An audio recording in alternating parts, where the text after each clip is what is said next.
Well, guys, just leaving an RV dealership, and now is definitely not the time to buy an RV. One is there's not too much inventory. So even if you wanted to buy an RV, there's not much on the lot. It's the height of the summer in 2021 as I make this.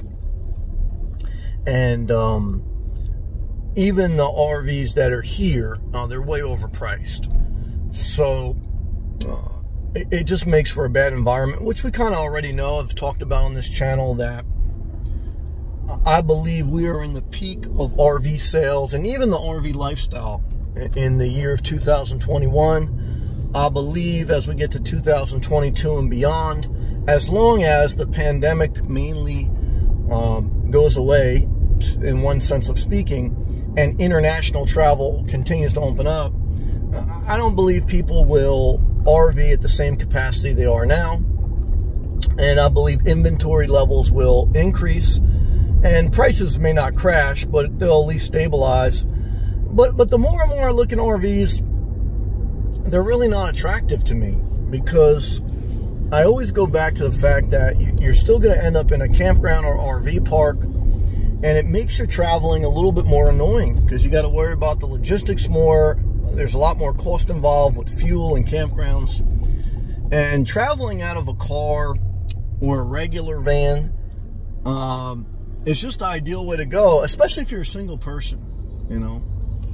I look at the Class B vans, the motorhomes, the Class B motorhomes, which are the smallest motorhomes you can buy, because that's kind of, to me, what would be the only attractive thing. I go back and forth and look at some small travel trailers, but you know, again, you end up back in campgrounds with those. You can't really be free to just not stay at campgrounds. So the Class B van, you can still stealth park, truck stops, parking lots, etc. But they're just so expensive. I mean, you're looking at about $100,000 now for a Class B van, just a basic one. And to me, it's just, that's not worth it. It's not worth it. And the ones they have in stock, double not worth it. So I go back to my original thought, you know, just be patient if you're in the RV market, if you can afford to be. You know, look, if you get into the fall or winter, most people do not stay on the road. They're seasonal campers.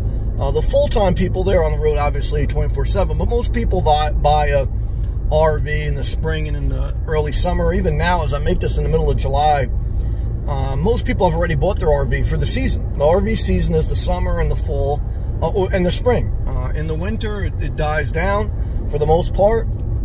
And, you know, look, you got to be very careful you buy an RV. You know, I know we're in weird times where RVs actually went up in value, but I don't trust that they will continue to go up in value. And I still don't think it's $100,000, in my opinion, could be better spent. However, it's my opinion. Obviously, always spend your money however you think. And again, if you're talking about a travel trailer, then you probably get one for around $20,000, $30,000.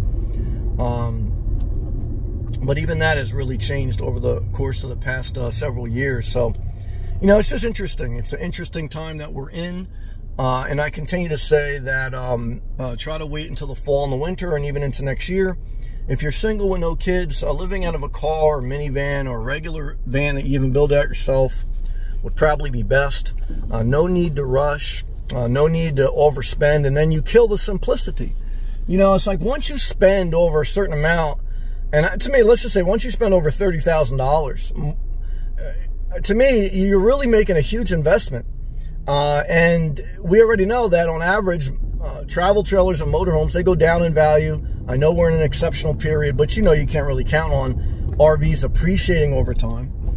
And you know, I also go back to my theory that being that I've been on the road for 4 years now, even though the road, there's something alluring and addicting to it, you do find areas you want to spend most of your time around. So, do you want to spend $100,000 on an RV, or even more than 30? And then basically you could just put that 30 grand or that 100 grand into a house. Just keep it cheap while you're on the road. Stay in a car, stay in your car, stay in your van. Don't overcomplicate the simple life. Don't overspend. You know, save that extra money. Feel good about yourself. Hit the open road. Travel at will. You know, yes, you got to worry. You don't have as many conveniences. You don't have as much luxury. Certainly, if you buy a high top van and you're willing to put a little money in it, You can have, you know, the conveniences of a regular motorhome. But, you know, like I say, you know, the road is meant to be outdoors. It's meant to be enjoyed. You know, do you really want to stay at campgrounds? Do you really want to get caught up into this whole thing of just overspending and being in these packed campgrounds and buying at the wrong time? And I don't even know if it was the right time to buy an RV. I don't even know if I'd really want an RV anymore. The more and more I look at them, and the more and more I've researched and lived this life, the more and more I say, especially if you're younger or middle-aged, you stay in a car or your own little van you have yourself. And then when you get into retirement age, if you want to buy a camper van or travel trailer, that's the time to do it. Of course, there's exceptions. If you have kids, if you travel with your job and maybe you want to be able to set up an entire self-contained travel trailer at different locations, I mean, all those things are acceptable too. Again, it's your money. But my thoughts are, you're just really in a bad position to try to buy now. Now is not the time to buy. It's not the time to be camping.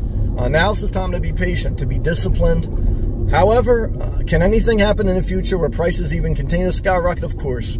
So I don't want to try to act arrogant in saying I know the future. No one does. But these are just my thoughts. And my thoughts are, again, if you have your health, if you have your well-being, save your money. Keep your money in your pocket. Even if you want to buy a new car for 20, 30 grand, you know, a car is reliable. You can get it serviced anywhere. It's relatively very fuel efficient. You could set up a tent if you wanted to go to a campground. You could stay at a hotel if you wanted the flexibility.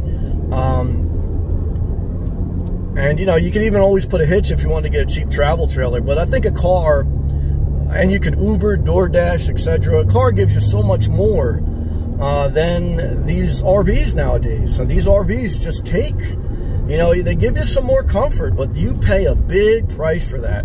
And you can really screw yourself depending on how you do it. Now, depending on what your budget, depending on what your circumstance, I want to be fair. Everyone has their own unique circumstance and their own individual preferences. But, you know, I go back to the reason I got into the simple life was for simplicity, cost effectiveness, and owning your life and having a lot of flexibility. And RVs start to take away at some of those things. They take away from your money. They take away from your flexibility. They add logistical obstacles, maintenance obstacles, etc.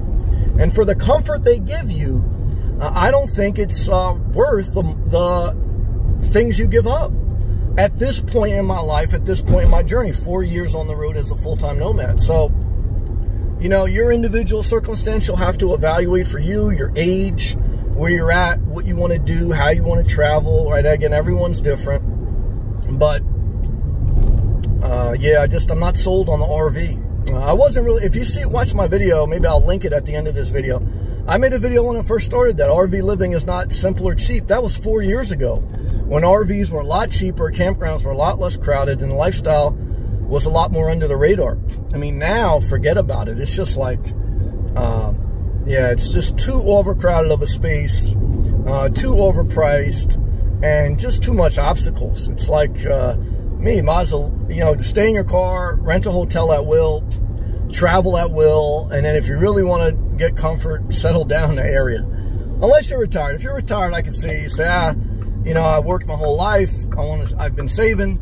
I want the comforts of a house on the road. I can understand that, you know. But and then you'd be packed in campgrounds and stuff. I don't know. Not my thing, you know, per se.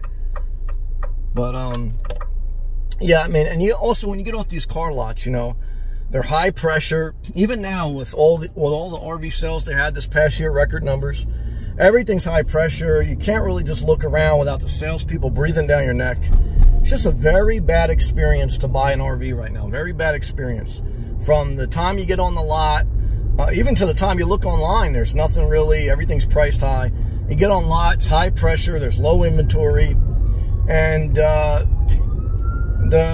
entire experience right now to be an RVer, I think, is just the wrong time.